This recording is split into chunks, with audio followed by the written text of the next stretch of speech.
Hello friends, मेरा नाम है अक्षय। आप देख रहे हैं AKS engineering academy YouTube channel को। जैसे कि फ्लूइड मैकेनिक्स में हमने पहले चैप्टर को क्लियर कर लिया है। होप आप सभी को फ्लूइड मैकेनिक्स के टोटल कॉन्सेप्ट क्लियर हो रहे होंगे और आप फ्लूइड मैकेनिक्स की वीडियोस को लाइक कर रहे होंगे, एंजॉय कर रहे होंगे।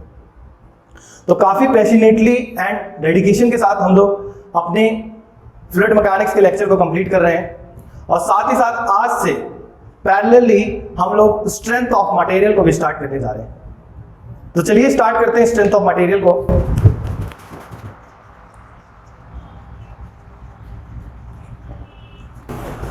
तो देखिए, ये सब्जेक्ट काफी इंपॉर्टेंट सब्जेक्ट है जो कि एसएससी में काफी अच्छे परसेंटेज में रहता है, तो इसे काफी अच्छे तरीके से हमने जानना है। ठीक है, तो देखिए, अगर हम जाने स्ट्रेंथ ऑफ मटेरियल में, तो स्ट्रेंथ ऑफ मटेरियल जो सब्जेक्ट है वो बेसिकली दो नामों से बना हुआ है, पहला स्ट्रेंथ और दूसरा मटेरियल। ठीक है, तो देखिए, किसी भी मटेरियल की स्ट्रेंथ निकालने से पहले हम लोग पहले स्ट्रेंथ मटेरियल को तो जाने कि एक्चुअल में मटेरियल है क्या। ठीक है, तो सबसे पहले हम लोग मटेरियल को जानते हैं। ठीक है, तो जब हम इस मटेरियल को जानेंगे तभी तो उस मटेरियल की स्ट्रेंथ निकाल पाएंगे कि इस मटेरियल की स्ट्रेंथ इतनी है। ठीक है, तो सबसे पहले हम लोग मटेरियल को जानते हैं। ठीक है, तो मटेरियल क्या होता है। ठीक है, तो छोटी सी डेफिनेशन में डिफाइन करते हैं। which occupy some volume and having some mass। ठीक है, मतलब वह वस्तु जिसका कोई ना कोई मास है और वह कोई वॉल्यूम को ऑक्यूपाई करता है, उसी को मटेरियल कहा जाता है। ठीक है, या केमिस्ट्री के लैंग्वेज में इसी की डेफिनेशन क्या है, ये मैटर की डेफिनेशन है। ठीक है, तो मैटर वह चीज होती है, मींस मैटर वह चीज होती है जिसका कोई ना कोई मास होता है और वह किसी वॉल्यूम को ऑक्यूपाई करती है, उसी को क्या कहा जाता है, मैटर कहा जाता है। ठीक है, तो मटेरियल वह चीज है जिसका कोई ना कोई मास है और वह किसी वॉल्यूम को ऑक्यूपाई कर रही है, उसी को क्या कहा जाता है, मटेरियल कहा जाता है। ठीक है, अब देखिए, बेसिकली अगर हम बात करें मटेरियल की, तो मटेरियल जनरली तीन टाइप के होते हैं। ठीक है, मटेरियल होते हैं तीन टाइप के। या तो मटेरियल कैसा हो सकता है, सॉलिड हो सकता है, या तो मटेरियल कैसा हो सकता है, लिक्विड हो सकता है, या तो मटेरियल कैसा हो सकता है, गैसेस हो सकता है। ठीक है, मींस गैस हो सकता है। अब देखिए, अगर हम बात करें स्ट्रेंथ ऑफ मटेरियल की, तो स्ट्रेंथ ऑफ मटेरियल में हमें बेसिकली कौन से मटेरियल को यूज करना पड़ेगा। अब ऐसा तो नहीं है कि हम कहीं बीम है, बीम को लिक्विड की बना रहे हैं या गैसेस की बना रहे हैं। तो बेसिकली हमारे पास जो मटेरियल है, जो स्ट्रेंथ ऑफ मटेरियल में हम लोग यूज करने वाले हैं, वो कौन सा होगा, सॉलिड मटेरियल ही होगा। ठीक है, तो हम लोग जो बेसिकली है वो किस मटेरियल को यूज करने वाले हैं, वो है सॉलिड मटेरियल। तो देखिए, जो सॉलिड है, सॉलिड मटेरियल को जनरली स्ट्रेंथ ऑफ मटेरियल हो गया, आपका टर्म हो गया, इनमें यूज किया जाता है। ठीक है, लिक्विड्स की स्टडी हम लोग किसमें करते हैं, फ्लूइड मैकेनिक्स में। गैसेस की बात करें तो गैसेस की स्टडी किसमें होती है, थर्मल इंजीनियरिंग में। ठीक है, तो थर्मल इंजीनियरिंग में हम लोग टोटल क्या करेंगे, गैसेस की एनालिसिस करेंगे। लिक्विड हम लोग लिक्विड की एनालिसिस किसमें करेंगे, फ्लूइड मैकेनिक्स में। और जो सॉलिड है उसको स्ट्रेंथ ऑफ मटेरियल टर्म है, अप्लाइड मैकेनिक्स है, इनमें हम लोग सॉलिड मटेरियल को मींस सॉलिड मटेरियल की एनालिसिस करेंगे। ठीक है, तो चलिए पहले हम लोग सॉलिड को जानते हैं, लिक्विड को जानते हैं और गैसेस को जानते हैं कि सॉलिड होता क्या है, लिक्विड क्या होता है और गैसेस क्या होता है। तो जैसे कि आपने केमिस्ट्री में भी पढ़ा होगा। ठीक है, तो सॉलिड क्या होता है, वह मटेरियल जिसका वॉल्यूम और शेप दोनों ही क्या होता है, कांस्टेंट होता है। ठीक है, लिक्विड को कैसे डिफाइन किया जा सकता है, वह मटेरियल जिसका वॉल्यूम तो कांस्टेंट रहता है परंतु शेप क्या होता है, कांस्टेंट नहीं रहता, मींस वेरिएबल रहता है। तो जिस शेप में डालेंगे उस शेप को वो क्या कर लेगा, ऑक्यूपाई कर लेगा। अगर गैसेस की बात करें तो गैसेस क्या हो गया, वह मटेरियल जिनका ना ही वॉल्यूम कांस्टेंट और ना ही शेप कांस्टेंट होता है, उसी को क्या कहा जाता है, गैस कहा जाता है। ठीक है, अब दूसरी टर्म्स में अगर हम बात करें इंटरमॉलिक्यूलर फोर्स, जो कि हम लोग बेसिकली एटॉम में पढ़ रहे हैं, इसको क्या कहा जाता है, कोहेजन फोर्स। ठीक है, तो अगर सॉलिड में बात करें तो सॉलिड में बहुत ही ज्यादा क्या होता है, कोहेजन फोर्स होता है। ठीक है, तो उनमें क्या होता है, बहुत हाई कोहेजन फोर्स या फिर इंटरमॉलिक्यूलर फोर्स होता है। ठीक है, लिक्विड्स की बात करें तो इनमें क्या होता है, इंटरमीडिएट मीन ठीक ठाक। ठीक है, तो इनमें क्या होता है, मॉलिक्यूल्स में क्या होता है, जो इंटरमॉलिक्यूलर फोर्स होता है वो क्या होता है, इंटरमीडिएट रहता है। ठीक है, अगर गैसेस की बात करें तो गैसेस में क्या होता है, जो मॉलिक्यूल में इंटरमॉलिक्यूलर फोर्स है या कोहेजन फोर्स है, वो कैसा रहता है, आपका वीक। ठीक है, या फिर कहते हैं वीक अट्रैक्शन फोर्स। ठीक है, तो चलिए हल्का सा डेफिनेशन लिख लेते हैं इसकी। तो सॉलिड क्या हो गया, material material which have constant volume and constant shape। एक वह मटेरियल जिसका शेप क्या है, कांस्टेंट है, और जिसका वॉल्यूम क्या है, कांस्टेंट है, उसी को क्या कहा जाता है, सॉलिड कहा जाता है। ठीक है, नेक्स्ट बात करते हैं लिक्विड की। तो लिक्विड क्या हो जाएगा, जिसका क्या है, कांस्टेंट। ठीक है, तो ऐसे सिंपली लिख लेते हैं, volume is equal to constant और शेप वेरिएबल, ठीक है, शेप क्या हो रहा है, चेंज हो रहा है, ठीक है। तो फिर अगर इसमें बात करें गैसेस में, तो वॉल्यूम क्या होगा, वेरिएबल, ठीक है। और अगर शेप की बात करें तो शेप भी क्या होगा, वेरिएबल, ठीक है। तो आपको इतना समझ में आ रहा है सॉलिड लिक्विड गैस क्या होती है। अगर हम बात करें इंटरमॉलिक्यूलर फोर्स के रिगार्डिंग, ठीक है, तो ऐसे ही नोट बना लेंगे और नोट में लिख लेंगे सबसे पहला नोट सॉलिड का। तो सॉलिड में इंटरमॉलिक्यूलर फोर्स कैसा रहता है आपका, स्ट्रॉन्ग, ठीक है। स्ट्रॉन्ग अट्रैक्शन फोर्स कह लें या इंटरमॉलिक्यूलर कह लेते हैं, ठीक है, इंटरमॉलिक्यूलर फोर्स।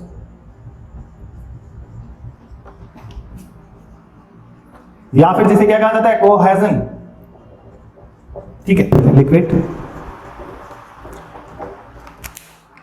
लिक्विड में क्या है, इंटरमीडिएट, ठीक है, मींस मीडियम,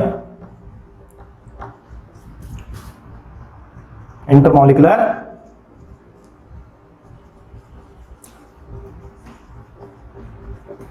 ठीक है। नेक्स्ट आपका गैस। गैस में क्या होता है, वीक इंटरमॉलिक्यूलर फोर्स, ठीक है, वीक इंटरमॉलिक्यूलर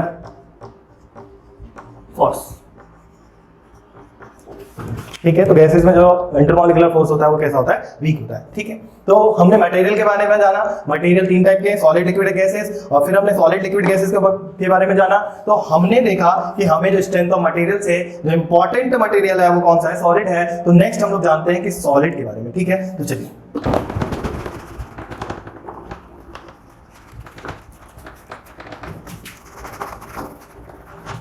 सॉलिड की बात करी तो सॉलिड में हमने जाना कि जो इनका अट्रैक्शन फोर्स होता है वो क्या होता है, मैक्सिमम होता है, स्ट्रॉन्ग अट्रैक्शन फोर्स होता है, और जो इसका शेप और वॉल्यूम क्या होता है, कांस्टेंट होता है, ठीक है। तो देखिए सॉलिड भी जनरली तीन टाइप के होते हैं।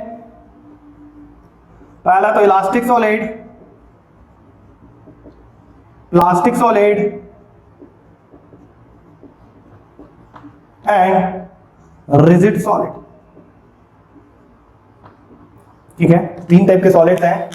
तो इलास्टिक सॉलिड, तो सबसे पहले इलास्टिक सॉलिड को जानते हैं कि इलास्टिक सॉलिड क्या होता है।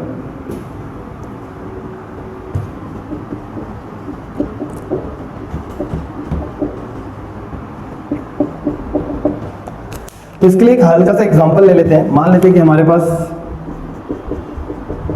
एक बार है और इस बार को कनेक्ट किया हुआ है, फिक्स्ड किया हुआ है, ठीक है। और इसमें क्या लगाया जा रहा है, एक लोड लगाया जा रहा है, पी लोड, ठीक है। जैसे कि हम जानते हैं कि हर एक मटेरियल छोटे छोटे मॉलिक्यूल से मिलकर बना हुआ है, तो वो कुछ इस टाइप से मॉलिक्यूल्स,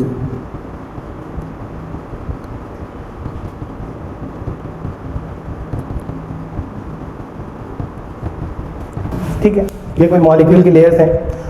तो देखिए जो पी लोड है, ये पी लोड क्या चाह रहा होगा, जो ये सबसे नीचे वाली मॉलिक्यूल की लेयर है इसको डाउनवर्ड डायरेक्शन की ओर ले जाने की कोशिश कर रहा होगा, ठीक है। और क्या होगा कि कुछ देर बाद ये जो मॉलिक्यूल की लेयर है, समझना थोड़ा सा बारीकी से, ये जो मॉलिक्यूल की लेयर है ये क्या करेगी, थोड़ा सा नीचे को डिस्प्लेस्ड हो जाएगी, ठीक है। ये इसके जस्ट ऊपर वाली लेयर है।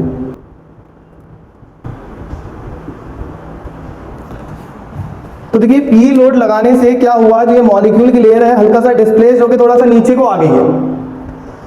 परंतु अगर मैं बात करूं जैसे ही पी लोड चले जाएगा, तो क्या पी लोड जैसे ही चले जाएगा तो ये मॉलिक्यूल की लेयर क्या होगी, धीरे धीरे अपनी वापस पोजीशन में आ जाती है। जैसे कि आपने रबर बैंड को स्ट्रेच किया, रबर बैंड को आपने स्ट्रेच किया तो क्या हुआ कि इसकी जो मॉलिक्यूल है, मॉलिक्यूल में डिस्प्लेसमेंट हुआ, ठीक है। इसका मॉलिक्यूल अपनी जगह को छोड़ के दूसरी जगह में गया, परंतु जैसे ही वो लोड हटाया, हमने उसको स्ट्रेचिंग करना छोड़ा, तो वो वापस वो मॉलिक्यूल अपनी ही जगह में क्या हो गया है, वापस आ चुका है, ठीक है। तो इन टाइप के सॉलिड्स को क्या कहा जाता है, इलास्टिक सॉलिड, ठीक है। तो इसकी डेफिनेशन कैसे डिफाइन कर सकते हैं, इलास्टिक सॉलिड वह सॉलिड होता है जिसमें लोड लगाने पर, ठीक है, जिसमें लोड लगाने पर वह अपनी पोजीशन को डिस्प्लेस्ड करते हैं, ठीक है। मॉलिक्यूल्स अपनी पोजीशन को डिस्प्लेस करते हैं, परंतु लोड के चले जाने के बाद, ठीक है, अगर लोड हटा दिया तो लोड के चले जाने के बाद यह अपनी ओरिजिनल पोजीशन को रीऑक्यूपाई कर लेते हैं। उसी को क्या कहा जाता है, इलास्टिक सॉलिड कहा जाता है, ठीक है। तो आप ऐसी डेफिनेशन लिखते रहे, ठीक है, कि इलास्टिक सॉलिड वो सॉलिड्स हैं जिनमें लोड लगाने पर मॉलिक्यूल्स अपनी पोजीशन को तो डिस्प्लेस करते हैं, परंतु लोड के चले जाने के बाद यह अपनी पोजीशन को रीऑक्यूपाई कर लेते हैं। उसी को क्या कहा जाता है, इलास्टिक सॉलिड कहा जाता है, ठीक है। तो इसमें कुछ पॉइंट हम लोग लिखते हैं कह सकते हैं कि इलास्टिक सॉलिड में अगर ये लोड होगा तो क्या तभी मॉलिक्यूल क्या करेंगे, अपनी पोजीशन को डिस्प्लेस करेंगे। परंतु जैसे ही लोड चले गया तो क्या यहाँ पे आपका जो मॉलिक्यूल है वो वापस अपनी पोजीशन को रिकॉपी कर ले, ठीक है। तो इसको कह सकता हूं कि यहाँ पे एक टाइप का कंडीशनल डिफॉर्मेशन है, ठीक है। मतलब लोड है तो डिफॉर्मेशन दिख रहा है, परंतु लोड नहीं है तो डिफॉर्मेशन भी दिखने वाला नहीं है, ठीक है। तो इसको क्या कहा जाएगा, कंडीशनल डिफॉर्मेशन, ठीक है। डिफॉर्मेशन सभी समझ रहे हैं। डिफॉर्मेशन का मतलब क्या है कि मॉलिक्यूल्स अपनी जगह को दूसरी जगह में डिस्प्लेस हो रहे हैं, मतलब एक पॉइंट से दूसरी पॉइंट की ओर जा रहे हैं, ठीक है। जब लोड लग रहा है तो मींस क्या हो रहा है, ये डिफॉर्म हो रहा है, ठीक है। दूसरी बात करें पॉइंट की, तो क्या इलास्टिक जो सॉलिड होते हैं उनमें मॉलिक्यूल्स का डिस्प्लेसमेंट होता है, और वह डिस्प्लेसमेंट भी कैसा होता है, कंडीशनल डिस्प्लेसमेंट होता है, ठीक है। तो कह सकते हैं कि कैसा हो रहा है, कंडीशनल और टेम्परेरी, ठीक है, या टेम्परेरी डिफॉर्मेशन या डिस्प्लेसमेंट भी कहा जा सकता है, ठीक है, डिस्प्लेसमेंट। थर्ड पॉइंट, क्या अगर मैं बात करूं इलास्टिक सॉलिड्स में, तो क्या इलास्टिक सॉलिड्स में जैसे ही लोड हटाया तो क्या जो मॉलिक्यूल ने अपनी पोजीशन को डिस्प्लेस किया था, ये मॉलिक्यूल यहां से लेके यहां तक आ गया, तो क्या जैसे ये लोड गया ये वापस अपनी पोजीशन में आ गया, तो मींस क्या इसमें कुछ ना कुछ रिकवरी हुई है, ठीक है। मींस क्या हुई है, इसमें कुछ ना कुछ रिकवरी हुई है। तो रिकवरी मींस क्या हो गया कि जो ये इलास्टिक सॉलिड्स होते हैं उनमें कोई ना कोई इलास्टिक रिकवरी होती है, ठीक है। तो इसमें कह सकते हैं इलास्टिक रिकवरी, ठीक है। तो इलास्टिक सॉलिड्स में इलास्टिक रिकवरी भी होती है, ठीक है। तो इलास्टिक सॉलिड्स सभी को क्लियर होगा कि इलास्टिक सॉलिड्स क्या होते हैं, वह सॉलिड्स जिनमें लोड लगाने पर डिस्प्लेसमेंट तो होता है, परंतु लोड के चले जाने के बाद यह डिस्प्लेसमेंट या डिफॉर्मेशन क्या हो जाता है, रीऑक्यूपाई हो जाता है, उसी को क्या कहा जाता है, इलास्टिक सॉलिड कहा जाता है, ठीक है। तो नेक्स्ट है प्लास्टिक सॉलिड। तो प्लास्टिक सॉलिड को देखते हैं।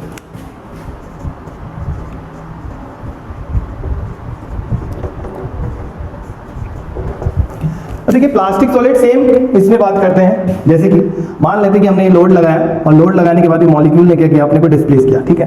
तो मॉलिक्यूल डिस्प्लेस हुआ, परंतु जैसे ये लोड गया ये जो मॉलिक्यूल की लेयर है ये ऊपर को नहीं आ पा रही है, ठीक है। मींस क्या हुआ कि मॉलिक्यूल की लेयर डिस्प्लेस तो हुई, इस पोजीशन से इस पोजीशन में तो आई, परंतु जैसे ये लोड हटाया ये वापस ऊपर नहीं जा पा रही हैं, तो उस टाइप के सॉलिड को क्या कहा जाता है, प्लास्टिक सॉलिड कहा जाता है, ठीक है। तो प्लास्टिक सॉलिड्स वह सॉलिड्स होते हैं जिन पे लोड लगाने पर वह अपनी पोजीशन को तो डिफॉर्म करते हैं, डिस्प्लेस करते हैं, मॉलिक्यूल्स अपनी पोजीशन को तो डिफॉर्म करते हैं, डिस्प्लेस करते हैं, परंतु लोड के चले जाने के बाद यह अपनी पोजीशन को रीऑक्यूपाई नहीं कर पाते हैं, उन्हीं को क्या कहा जाता है, प्लास्टिक सॉलिड्स कहा जाता है, ठीक है। तो देखिए प्लास्टिक सॉलिड्स में क्या कह सकते हैं कि इनमें क्या परमानेंट डिफॉर्मेशन हो रहा है, मतलब लोड लग रहा है तो पोजीशन तो चेंज हो रही है, परंतु लोड के चले जाने के बाद क्या रिकवरी हो पा रही है, नहीं हो पा रही है ना। दैट मींस यहां पे क्या हो रहा है, एक परमानेंट डिफॉर्मेशन है, नॉट दी कंडीशनल और दी टेम्पररी डिफॉर्मेशन, ठीक है। तो यहां पे क्या कहेंगे कि ये कैसा डिफॉर्मेशन है, परमानेंट डिफॉर्मेशन और डिस्प्लेसमेंट, ठीक है, ठीक है। नेक्स्ट बात करें इलास्टिक रिकवरी की, तो क्या प्लास्टिक सॉलिड्स में कोई भी इलास्टिक रिकवरी मिल पाएगी, तो वहां पे कोई भी इलास्टिक रिकवरी होने वाली नहीं है, ठीक है। तो नो इलास्टिक रिकवरी, ठीक है। तो अगर बात करें 100% प्लास्टिक सॉलिड्स की, ठीक है, यहाँ पे जितनी भी बातें हो रही हैं वो एक्चुअल में आपका आइडियली बात हो रही है, ठीक है। ये नहीं कि आप लोग इसे नॉर्मल लाइफ में यूज कर रहे हैं, ठीक है। कुछ ना कुछ तो रिकवरी होती है, ठीक है, हर किसी मटेरियल में कुछ ना कुछ रिकवरी होती है, परंतु हम 100% प्लास्टिक सॉलिड की बात कर रहे हैं, तो यहाँ पे कोई भी इलास्टिक रिकवरी होने वाली नहीं है, ठीक है। तो चलिए नेक्स्ट हमारा थर्ड सॉलिड है, दैट इज रिजिड सॉलिड।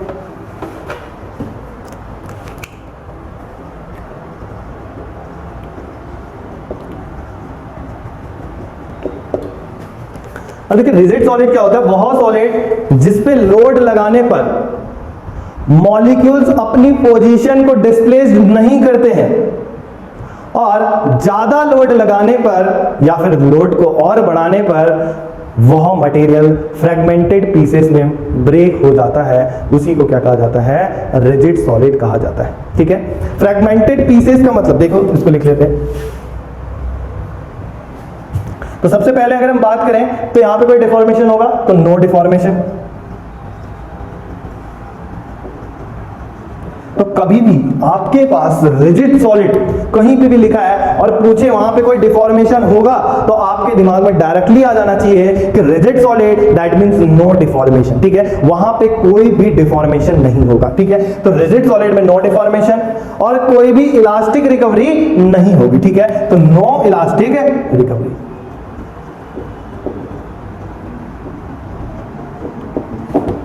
ठीक है, और अगर ज्यादा लोड बढ़ाया जाएगा तो मटेरियल क्या होगा, फ्रेगमेंटेड पीसेस में ब्रेक हो जाएगा। फ्रेगमेंटेड मींस बहुत बारीक बारीक पीसेस में क्या हो जाएगा, ब्रेक हो जाएगा। जैसे कि आपने क्या किया, पत्थर लिया, पत्थर को दबाया दबाया दबाया, क्या वो पत्थर दब के इतना हो जाएगा, नहीं होने वाला ना। पत्थर में तो क्या है, आपने लोड लगाया, उसके अंदर क्या हो रही होंगी, स्ट्रेसेस डेवलप हो रही होंगी, ठीक है ना। परंतु अगर आपने लोड और बढ़ाया तो पत्थर क्या हो जाएगा, एकदम बारीक पाउडर के फॉर्म में कन्वर्ट हो जाएगा ना। तो उसी पाउडर को क्या कह रहे हैं एक्चुअल में हम लोग, फ्रेगमेंटेड पीसेस, ठीक है। तो लिख सकते हैं the solid break in fragmented pieces, ठीक है। तो जो सॉलिड है वो किस में ब्रेक हो जाएगा, आपका फ्रेगमेंटेड पीसेस में ब्रेक हो जाएगा, ठीक है। तो आपको यहां तक समझ में आ रहा है। तो चलिए कुछ एग्जांपल्स, एक नोट पॉइंट देख लेते हैं।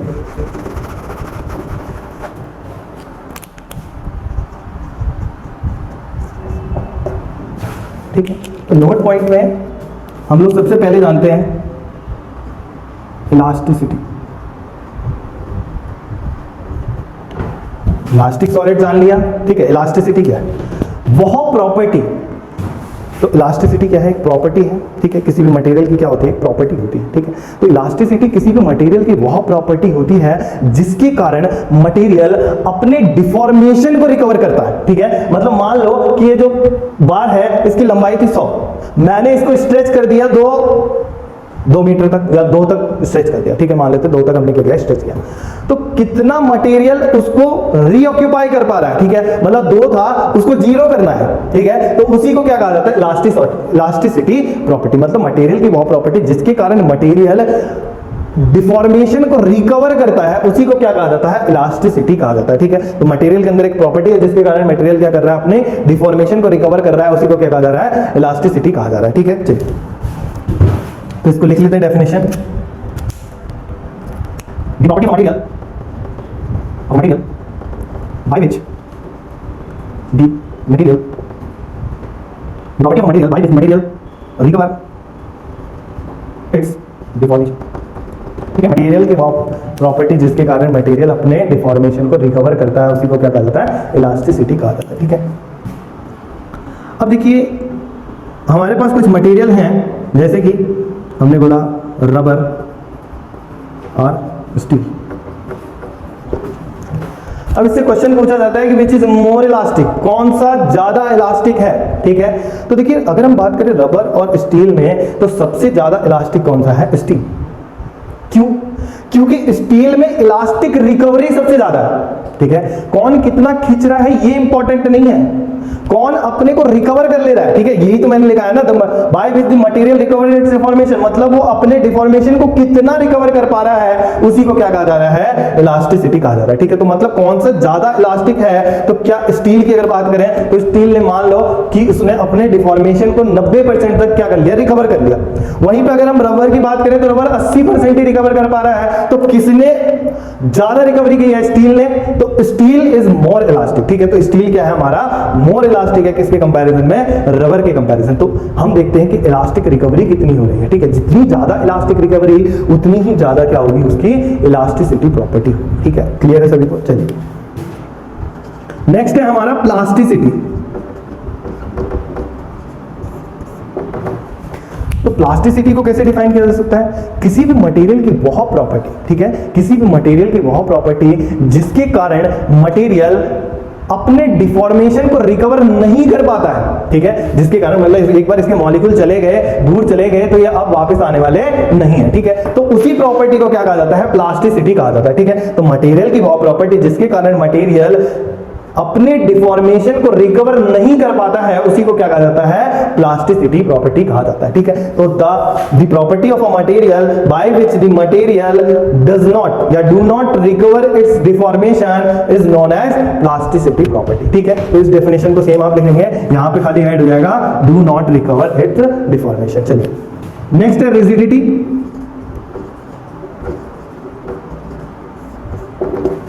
तो देखिए अगर हम बात करें रिजिडिटी की, तो रिजिडिटी कौन सी प्रॉपर्टी है? ठीक है, तो रिजिडिटी किसी भी मटेरियल की वह प्रॉपर्टी है जिसके कारण मटेरियल कोई भी डिफॉर्मेशन शो नहीं करता है। ठीक है, जिसके कारण क्या हो रहा है, मटेरियल कोई भी डिफॉर्मेशन शो नहीं करता है, उसी को क्या कहा जाता है, रिजिडिटी प्रॉपर्टी कहलाती है। ठीक है, उसी प्रॉपर्टी को क्या कहा जाता है, रिजिडिटी कहा जाता है। तो इलास्टिसिटी किस में मिलेगी, इलास्टिक सॉलिड्स में, क्योंकि यहाँ पे क्या हो रहा है, इलास्टिक रिकवरी हो रही है। ठीक है, अगर बात करें प्लास्टिसिटी, तो प्लास्टिसिटी किन मटेरियल्स में मिलेगी, प्लास्टिक सॉलिड्स में मिलेगी, क्योंकि वहां पे कोई भी डिफॉर्मेशन रिकवर नहीं हो पा रहा है। ठीक है, रिजिडिटी किन में मिलने वाली है, रिजिड सॉलिड्स में मिलने वाली है, क्योंकि यहाँ पे कोई भी डिफॉर्मेशन नहीं हो रहा है। ठीक है, तो आपको इतना समझ में आया होगा, इलास्टिक सॉलिड, प्लास्टिक सॉलिड और रिजिड सॉलिड। ठीक है, तो चलिए हमने सॉलिड्स के बारे में तो जान लिया, मटेरियल के बारे में तो जान लिया। अब मटेरियल की स्ट्रेंथ जानने के लिए हमें क्या करना पड़ेगा, उस मटेरियल में लोड लगा के देखना पड़ेगा कि कितना स्ट्रेंथ है उसके अंदर। ठीक है, तो हम लोग क्या करेंगे, एक मटेरियल लेंगे, उस मटेरियल में क्या करेंगे, लोड लगाएंगे, और उस लोड की सहायता से हमें बताएंगे कि हाँ इसमें ज्यादा स्ट्रेंथ है या इसमें कम स्ट्रेंथ है। ठीक है, तो नेक्स्ट टॉपिक है हमारा लोड।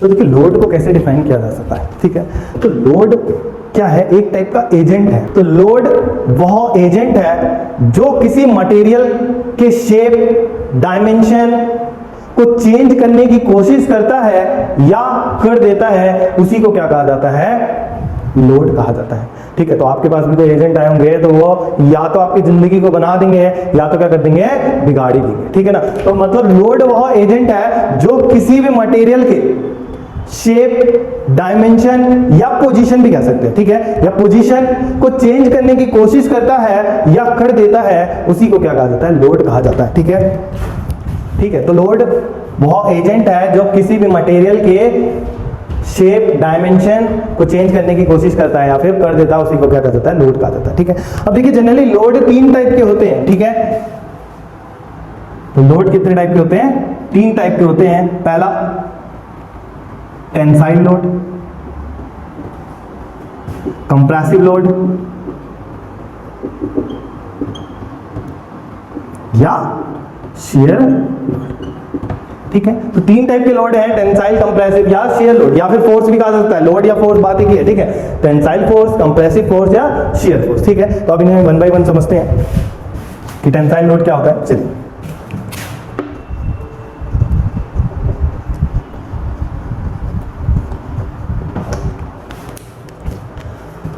देखिए एक एग्जांपल लेते हैं, मान लेते हैं सेम एक बार है जिसे हमने टॉप से फिक्स किया हुआ है। जैसे कि आप सभी जानते हैं कि मटेरियल छोटे छोटे मॉलिक्यूल से मिलकर बना है, तो इमेजिन करिएगा यहाँ पे क्या है, मॉलिक्यूल्स की लेयर्स हैं। ठीक है, अब देखिए यहाँ पे हमने कुछ इस टाइप का लोड लगाया, ये एक पी लोड है। क्या ये पी लोड इस बार को कुछ इस टाइप से डिस्प्लेस कर देगा? पहले इसकी पोजीशन मान लो यहाँ पे थी, इस लोड को लगाने के बाद ये जो लेयर है ये क्या हो गई है, डिस्प्लेस्ड होकर थोड़ा सा नीचे को आ गई। ठीक है, तो इस लोड ने क्या इस बार के लंबाई को बढ़ाने की कोशिश की है। ठीक है, अब देखो यहाँ पे हम ओनली लंबाई को यूज नहीं करेंगे, यहाँ पे हम लोग पर्टिकुलर एक नाम देंगे डायमेंशन। तो डायमेंशन क्या क्या हो सकती है, या तो वो लेंथ हो सकती है, या तो वह विड्थ हो सकती है, या तो वह हाइट हो सकती है।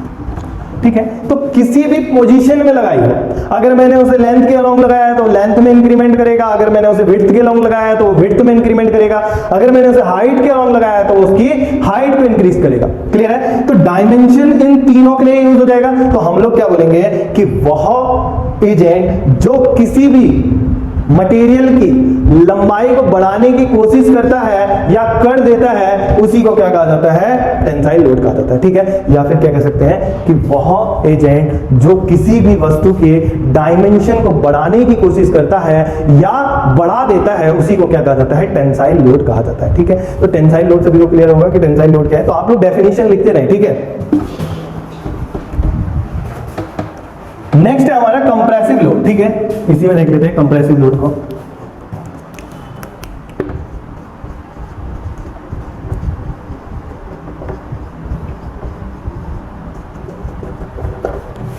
तो देखिए हमारा मेन मकसद है कि आपको सभी के कॉन्सेप्ट क्लियर करना, ना कि आपके खाली पन्ने बना देना। ठीक है ना, ये नहीं कि नोट्स बना दिए इतने परंतु कॉन्सेप्ट तो क्लियर ही नहीं है। तो आप लोग अपने खुद से नोट्स बनाए, जितना भी हम लोग यहाँ पे बोल रहे हैं आप उसको डायरेक्टली लिखते रहें। ठीक है, और इन सभी टॉपिक्स को इजिली समझते रहें। ठीक है, बाकी नोट तो आपको कहीं पे भी मिल जाएंगे, परंतु मेन क्या एक्सप्लेनेशन है। ठीक है, चलिए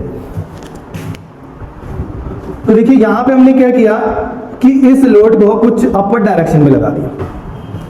ठीक है, ये जो लोड है P, अब इसको हमने क्या किया, एक अपर डायरेक्शन में लगा दिया। तो क्या ये जो लोड P है, क्या ये इस वस्तु की लंबाई घटाने की कोशिश कर रहा है? ठीक है, मान लो कि ये है बार, इसको मैं क्या कर रहा हूँ, कंप्रेस कर रहा हूँ, मींस एक अपवर्ड फोर्स लगा रहा हूँ। तो क्या ये इस मार्कर की लंबाई को क्या करना चाह रहा है, घटाने की कोशिश कर रहा है। तो जब भी कोई ऐसा लोड हो जो किसी भी वस्तु की लंबाई, अब लंबाई ना यूज करके क्या बोलेंगे, डायमेंशन। ठीक है, किसी भी वस्तु की डायमेंशन को घटाने की कोशिश करता है, उसी को क्या कहा जाता है, कंप्रेसिव लोड कहा जाता है। ठीक है, तो यहाँ पे कंप्रेसिव लोड सभी को क्लियर है कि कंप्रेसिव लोड क्या है, वह लोड जो किसी भी मटेरियल की लंबाई को या फिर डायमेंशन को घटाने की कोशिश करता है, उसी को क्या कहा जाता है, कंप्रेसिव लोड कहा जाता है। ठीक है, चलिए तो नेक्स्ट आता है शियर लोड। तो शियर लोड को थोड़ा सा सेपरेटली समझते हैं। शियर लोड,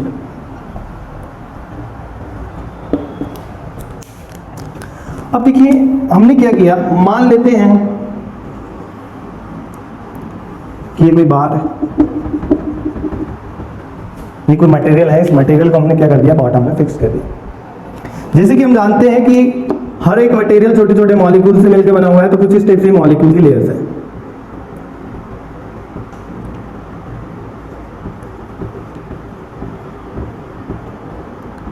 ठीक है, कुछ 2 लेयर्स को शो कर रहे हैं, बाकी आप अज्यूम करें कि हाँ इसके नीचे भी क्या है, मॉलिक्यूल्स की लेयर। अब हमने क्या किया, एक ऐसा लोड लगाया है जो सबसे टॉप वाली लेयर को क्या करना चाह रहा है, डिस्प्लेस करना चाह रहा है। ठीक है, तो ये जो लोड है, देखिए समझिएगा, मान लो ये 2 लेयर्स है हमारे पास, हमने क्या किया, जो सबसे टॉप वाली लेयर है इसको क्या लगाया, एक फोर्स लगाया F।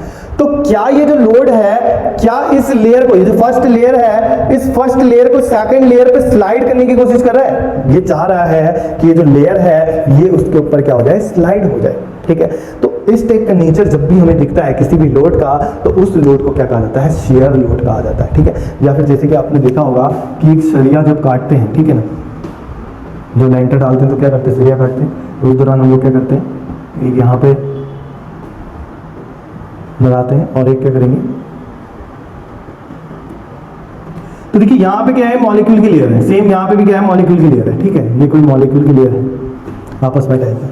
तो हम क्या कर रहे हैं, फिर इसके बाद यहाँ पे क्या करते हैं, हम लोग एक F फोर्स लगाते हैं। ठीक है, इस फोर्स की मदद से क्या होता है कि ये जो लेयर है, इस लेयर के ऊपर क्या हो जाती है, स्लाइड हो जाती है, और स्लाइड जब भी होता है तो उस दौरान क्या होती है, शेयरिंग होती है। ठीक है, तो वह लोड जो किसी भी मॉलिक्यूल्स की लेयर को एक दूसरे के ऊपर स्लाइड करने की कोशिश करता है या फिर कर देता है, उसी को क्या कहा जाता है, शियर लोड कहा जाता है। ठीक है, क्लियर है सभी को, शियर लोड क्या है, जो स्लाइडिंग इफेक्ट क्रिएट कर रहा है। ठीक है, 2 लेयर्स के बीच में क्या करना चाह रहा है, स्लाइडिंग क्रिएट करना चाह रहा है, उसी को क्या कहा जा रहा है, शियर लोड कहा जा रहा है।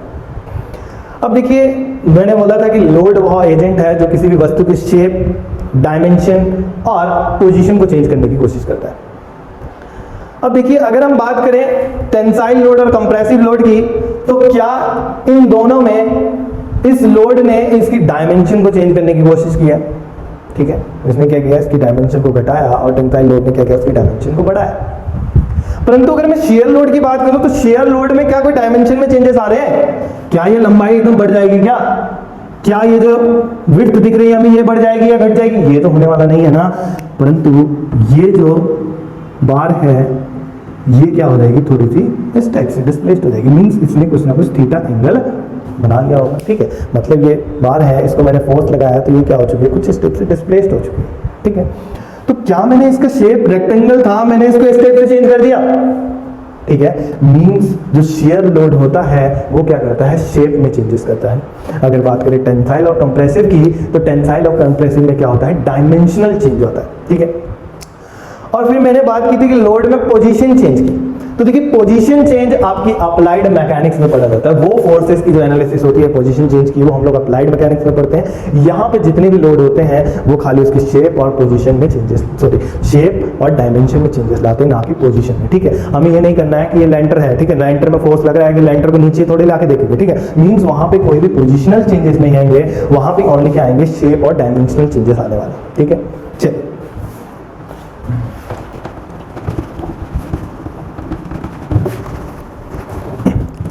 तो देखिए नेक्स्ट नोट बना के देखते हैं, और इस नोट में देखते हैं पहला पॉइंट, क्या टेंसाइल लोड में, टेंसाइल लोड क्या कर रहा है, एक डिफॉर्मेशनल चेंजेस कर रहा है, ठीक है, sorry dimensional changes, dimensional changes. और क्या अगर मैं बात करूं तो जैसे कि ये बार थी, इस बार में क्या लीनियरली, मतलब एक डायरेक्शन को, ठीक है, क्या एक डायरेक्शन को ही डायमेंशनल चेंजेस हो रहे हैं, ठीक है। जैसे कि मैंने इसको स्ट्रेच किया, तो स्ट्रेच करने के दौरान क्या होगा, इसकी लंबाई में क्या होगा, इंक्रीमेंट होगा। मतलब कैसा चेंजेस आ रहा है, लीनियर चेंजेस आ रहे हैं, ठीक है। कैसे चेंजेस आ रहे हैं, लीनियर चेंजेस या लीनियर डिफॉर्मेशन कह सकते हैं, ठीक है। क्योंकि टेक्निकल वे में बात करें तो चेंजेस यूज नहीं किया जाएगा, क्या यूज किया जाएगा, डिफॉर्मेशन। नेक्स्ट है आपका कंप्रेसिव लोड।